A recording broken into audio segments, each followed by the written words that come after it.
Hi everyone, welcome back to my channel. So I may have gone on a little bit of a thriller book binge recently, and let's just say that some of the results have been mixed.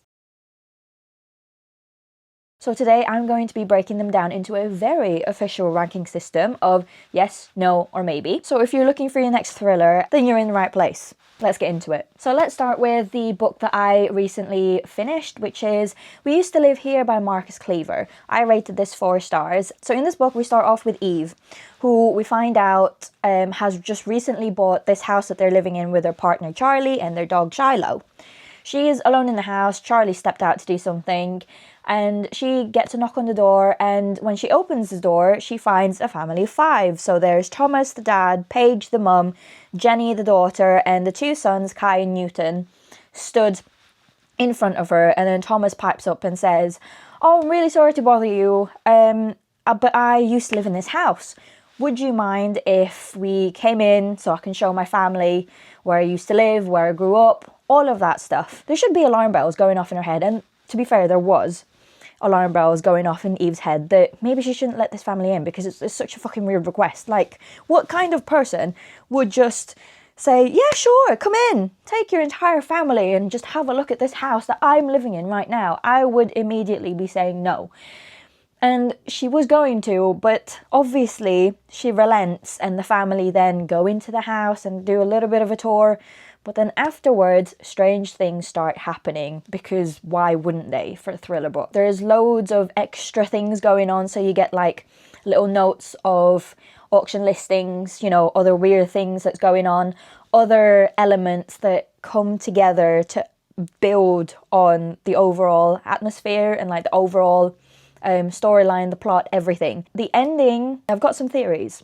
I still have mixed feelings about. I can totally see how it can split people into, wow, that book was great, or wow, this book is really shit. And I'm dying to talk to somebody about it. So if someone else has read it, please let me know in the comments below. I'll admit I was really apprehensive at reading this book because this is a book talk recommendation, and we all know, or most of us know, that book talk, booktube, bookstagram recommendations can sometimes be really hit and miss. But this one, safe to say, I actually really enjoyed. It was engaging, it was creepy, it made me feel really paranoid to the point where when I got to halfway, I was literally looking over my shoulder thinking, oh my god, I feel like someone is watching me as I'm reading this book, which adds to the overall like atmosphere of this book. I just thought it was great. So book number 2 is A Flicker in the Dark by Stacey Willingham.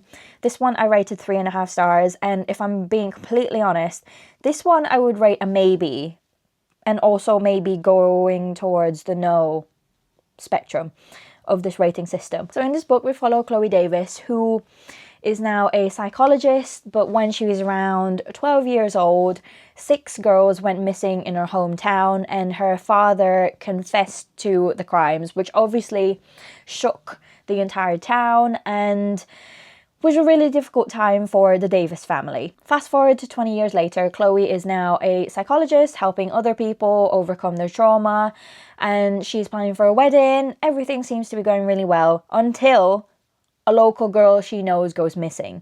So suddenly it brings back everything that happened when she was younger to now. I read a book that was so similar to this one. Even the twist was the same. I don't think I enjoyed it as much because I guessed the twist. I kept reading it to the end because there was lots of red herrings in this book, so that made me want to keep reading just to make sure that I did actually guess the twist right. If you like a book with loads of, you know, red herrings, ones that make you think, wait, what? Wait, am I right? Then you might like this book. The pacing was also so for me in this one. It just picked up in the most random places. So it was a bit disjointed, for me anyway. And it also spends a lot of time building the atmosphere. In my opinion, it did it a little bit too much.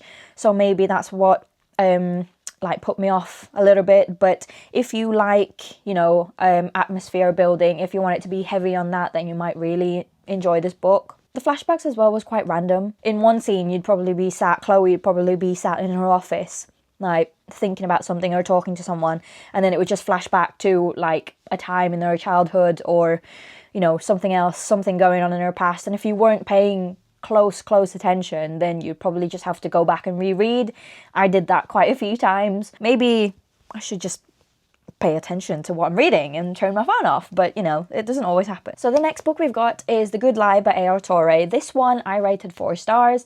I really enjoyed this. This won't be my last A.R. Torre book. This is the second book of hers that I've read, and I just really enjoy the way that she writes them. I think it's actually easier to explain a bit of the plot with the characters instead, because otherwise it gets too confusing. So let's start with psychiatrist Dr. Gwen Moore, who's a bit of an expert on serial killers, people with violent tendencies, that kind of thing. So she's one character. We've also got Robert Cavan, who is a defense attorney, and his son, unfortunately, was the victim of the Bloody Heart Killer. So the Bloody Heart Killer is a serial killer in California who murdered 6 young boys and leaves a bit of a distinctive mark on the victims and has got, you know, their own personal MO. And then we have a teenage boy who escapes from the Bloody Heart serial killer, and that teenage boy then identifies Randall Thompson as the Bloody Heart Killer. There's so much evidence against Randall Thompson, but Robert doesn't feel like he is actually the killer, so he agrees to represent him. And Gwen comes into it because Robert and Gwen meet each other, and Robert then asks Gwen to do her thing with Randall Thompson to find out if he actually is the Bloody Heart serial killer. So hopefully that explains it. It can get a little bit confusing, and I don't want to say more because they'll end up spoiling a bit of the story. I love psychological thrillers, and I love books that have psychiatrists and psychologists in it. So if that's your thing as well, then you might really like this book. I really enjoyed the twist. The characters were incredibly intriguing and interesting. And you know, it's got your twists and secrets and all of that stuff. So if you're into that, then yeah, this book is good, and I would recommend it. So the next book we have is The Prediction by Faith Gardner. This one I rated 3 stars, and if I'm being brutally honest, no, I wouldn't recommend this book. So in The Prediction, we have Rowena, who is unfortunately suffering from anxiety, depression. She's dealing with a new marriage, dealing with a new baby, also dealing with the fact that she's moved from New York to Silicon Valley and is trying to, you know, deal with everything all at once. Her husband, Jacob, sees obviously that she's not coping very well, so to help her, he brings home this machine, this AI machine called Maxine. So Maxine is kind of like marketed as this digital friend who can also make predictions based off of data, and this thing is still in beta testing in his company. So Rowena naturally is a bit apprehensive to try it out, until eventually Maxine becomes a bit of a confidant to Rowena, but then Maxine starts making these really weird and eerie predictions that makes Rowena think, what's going on here? Don't get me wrong, it's a great concept because it makes you think about AI and machines, how it's supposed to be helping us, and because we're living in that modern era of technology, it's happening now, so it's very, very thought-provoking, I think. The ending for me felt really flat. It was a shame. I really, really thought it would be like something more, but it just didn't deliver, unfortunately. And the characters were just a bit like meh for me, in my opinion. Going off of the topic of books that I wouldn't recommend, unfortunately it has to also include The Liar by Louise Jensen. That one I rated 3 stars, and I don't know, it was just a bit of a weird book, to be honest. So in this book we have Mum Mel, daughters Jen and Amy.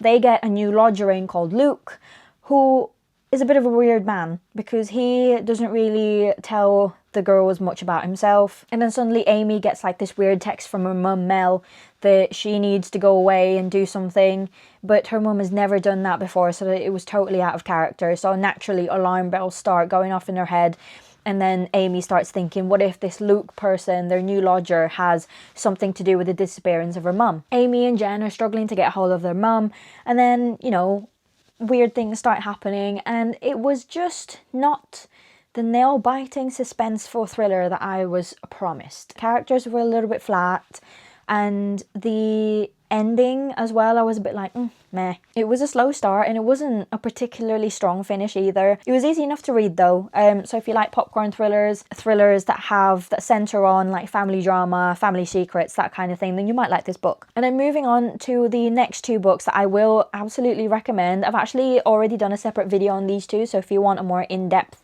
review on both of those books, then I'll link it. And that is my very official, definitely very serious ranking all done. Let me know your thoughts, and again, thank you for watching. I'll see you next time.